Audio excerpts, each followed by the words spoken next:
Hello students, let's start with the new chapter, that is chapter number 9, and this is we start with the part 2 part of the textbook. Now till lesson number 8 we have completed the part 1 and now we begin with the new part.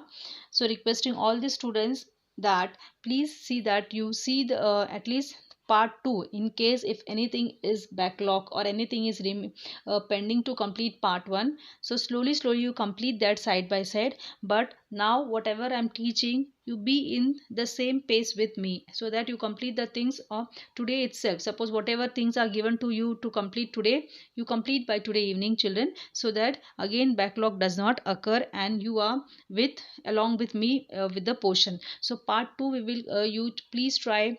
I can understand maybe sometimes you may have issues of network or some other family problems. In that case I do understand that you may find it difficult to complete, but children, little you adjust the time here and there and see that for this part 2 session of our this maths, you be with along with me at my pace so that you don't have to struggle much to while doing the this completing work. Okay children, now let us start with a new lesson, that is lesson number 9. You can open your textbook, page number 63, page number 63 of your textbook. Now it's the new lesson, that is direct proportion and inverse proportion. Okay, so two terms here we are going to learn, direct proportion and inverse proportion. Now before defining the term, I'll have written one example. You can observe the table. So children, I will explain you direct proportion with the help of this table. Now look here children, what is direct proportion? Okay, we are going to learn about direct proportion first. Now see, observe this table. Now you can see I have made the columns, number of pen. Okay, number of pens is next row is cost of pen in rupees. Next we have ratio of number of pens to their cost, and last one is simplest form of the ratio. Now see children, suppose, okay, if you are going in the shop and if you buy a pen, okay, so if you are buying a pen, other word if I will explain you that if you go in the shop and if you take one pen, okay, for 10 rupees, right? If you take 2 pens, it will become 20 rupees. If you take 3 pens, you have to pay 30 rupees. So children, you can see that as the number of pens you are increasing, your cost also is increasing. Okay, so when both the things, see here two things are there. First is the number of pens and cost. So you have to consider these as two quantities. What you will consider it as two quantities. So when you are increasing one quantity, that is you are increasing the number of pen, your second quantity, that is cost, is also increasing. So this type of proportion is called as direct proportion. Okay, that is one simple way, very simple way. Now here same thing, I am taking 8 pens and I am paying 40 rupees to the shopkeeper. Okay, 8 pens 40 rupees. That means children, one pen will be of how much rupees? 5 rupees, right? Same way, if I take 10 pens, then I have to pay 50 rupees. I am paying 50 rupees. 12 pen, I am paying 60 rupees. 16 pens, I am paying 80 rupees. Okay, so you can see as my number of pens are increasing, my cost is also increasing. That means this first quantity, if I increase my first quantity, that is number of pens, if I am increasing, my second quantity along, that is the cost, is also increasing. So here my both the quantities are increasing together. But if I reverse of it, if I reduce the number of pen, what will happen?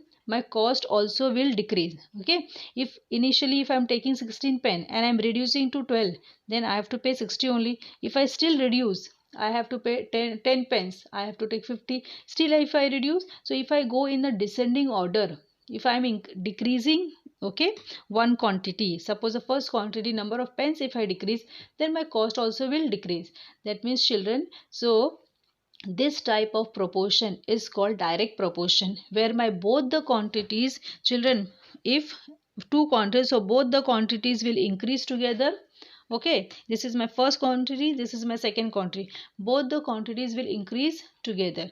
But if I reduce, my both the quantities will decrease. together. So such type of variation, such type of proportion is called direct proportion, where my both the quantities increase together and decrease together simultaneously. Clear, children? So as I gave a simple example, you can practically apply in any cases. Suppose anything, say for example, if you go to a to buy some grocery, if you go to buy some vegetable shop, it is obvious, if you take 1 kg of thing, if you pay 40 rupees for 1 kg, for 2 kg you have to pay 80 rupees. So this will go on increasing as you are increasing the quantity. Same way, so this is a practical thing in, so this, that is why this chapter is there. This is practically applicable in your day to day life. Okay, so this is a direct proportion. Now let's talk about the third column, that is ratio of number of pens to the cost. Now you can see, children, if you find the ratio of number of pens upon their cost, okay, number of pen, that is 80 upon the cost, that is 40. So what is the simplest form? If you divide this, it will come what? 8 ones are 8 fives are, it is 1 upon 5. 10 upon 50, that means again it is 1 upon 5. 12 upon 60, that is 1 upon 5, and 16 upon 80 is also 1 upon 5.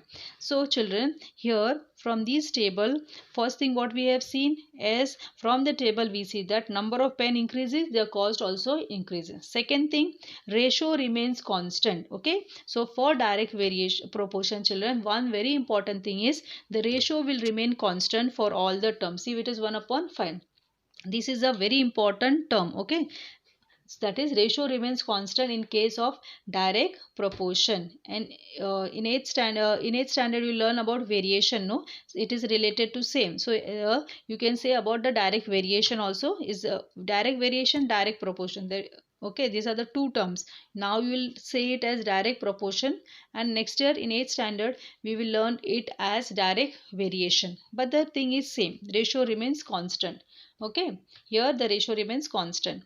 Now some more examples I can give. Now see, children, if number of students, say for example, if we are going for a picnic, now in suppose initially 10 students has given money. Okay, 10 students are giving money for going for picnic. Suppose one child gives 500 rupees. Okay, so how much teacher will get from 10 student? It will be 5000.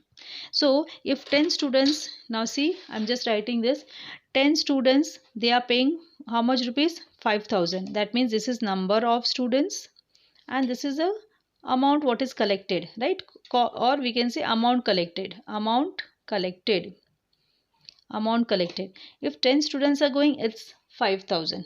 If you double, 20 students are coming, it will become 10,000. Okay, now still 30 students, again it will increase. So children, as the number of students are increasing, the amount collected by teacher is also increasing. So both the things are increasing. That means it is a direct proportion.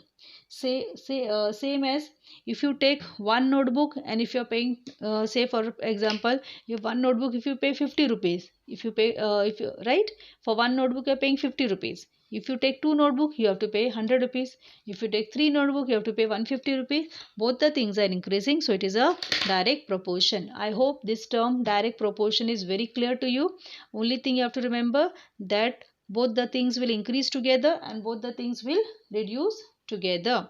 So this type of proportion is direct proportion, and your ratio remains constant. That is the main definition of this direct proportion. Now students, let us start with practice set 37. First question, if 7 kg onions cost 140 rupees, how much must we pay for 12 kg of onions? So question is, 7 kg onion is costing 140 rupees. What will be the cost of 12 kg of onions? Okay, so now what we can do, let the cost of, we don't know the cost, right? So we'll start with the solution. First one, let the cost of 12 kg of onions be x. Okay, x rupees, we can write it down. Now since you know children, this is a type of a direct, what we can say, this is the quantity of onions increase, so you can write, since the cost will vary with change in quantity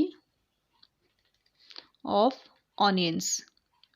Okay, therefore it is example, therefore it is example of direct proportion. It is example of direct proportion.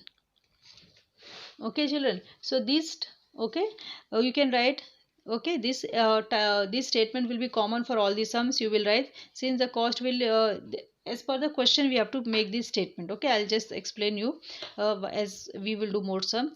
First thing, whatever we have to find, let it be x. Let the cost of 12 kg of onions be x. Let the number of pen, whatever is asked in the question, take it as x. Second thing, you have to write, it is an example of direct proportion. Okay, why that one statement you will be writing.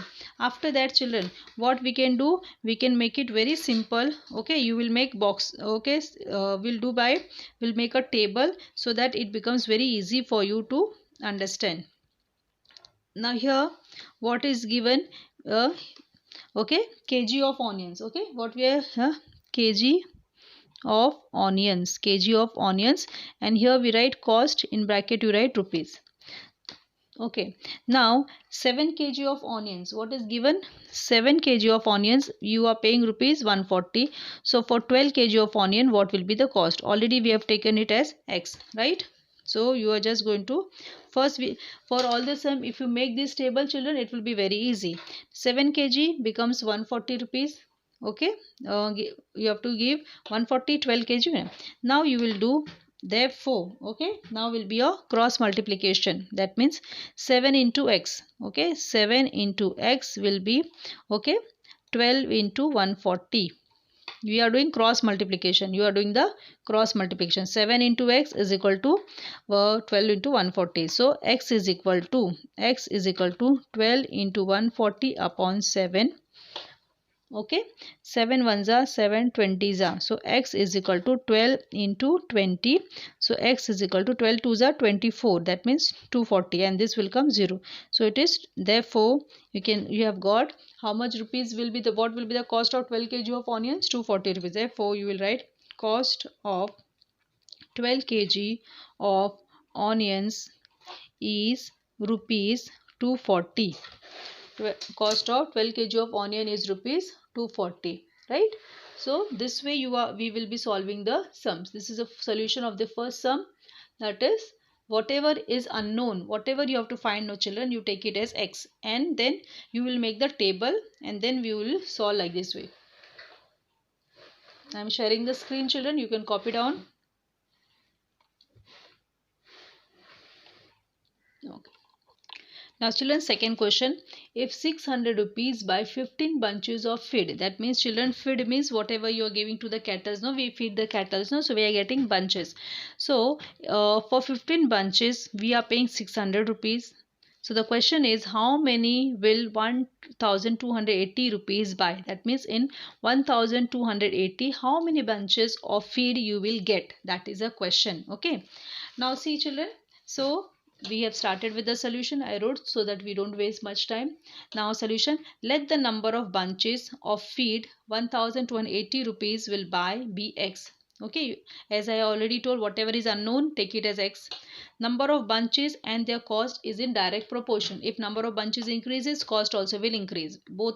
Okay, so making the table, number of bunches, cost.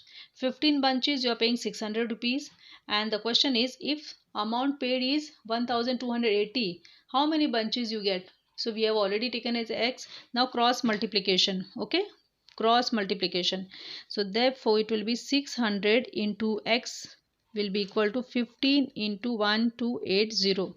1280. So x is equal to 15 into 1280 upon 600. Okay, you can multiply and then also divide children, but this will become easy.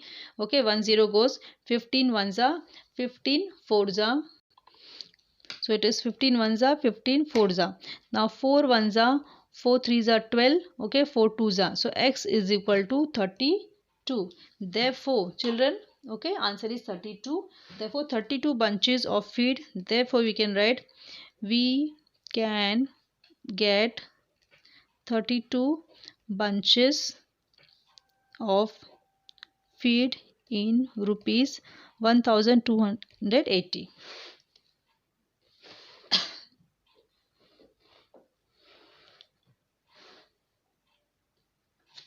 I hope you can see the screen, children.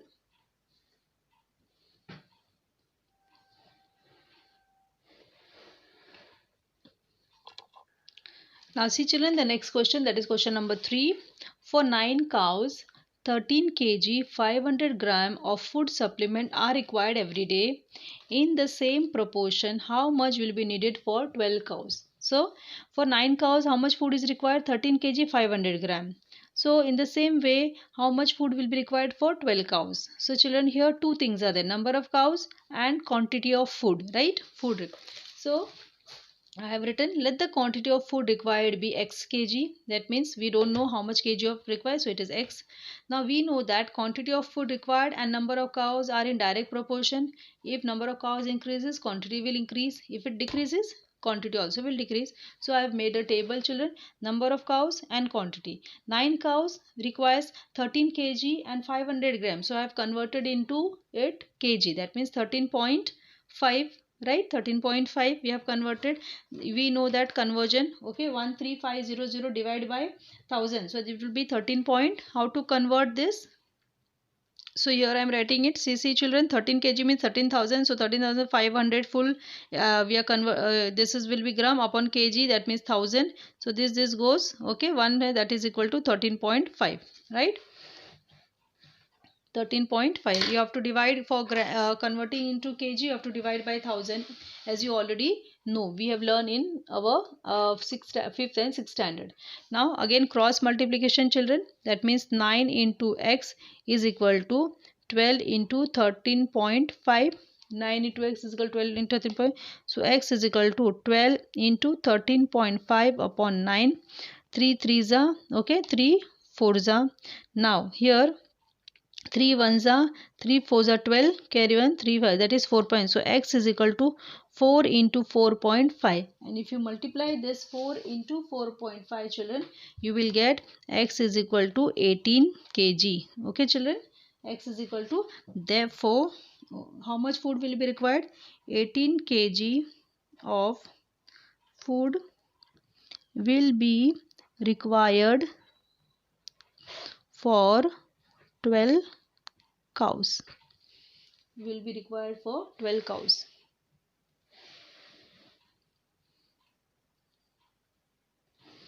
I hope children this sum is clear. Now question number 4 and 5 is absolutely same, children. Okay, you will try, and even I will be sending, I will solve and send the PDF of it. Okay, so you can see those two sums. You can try on your own also, or you can see from the PDF and do those two sums. And with this we have completed our practice set 37.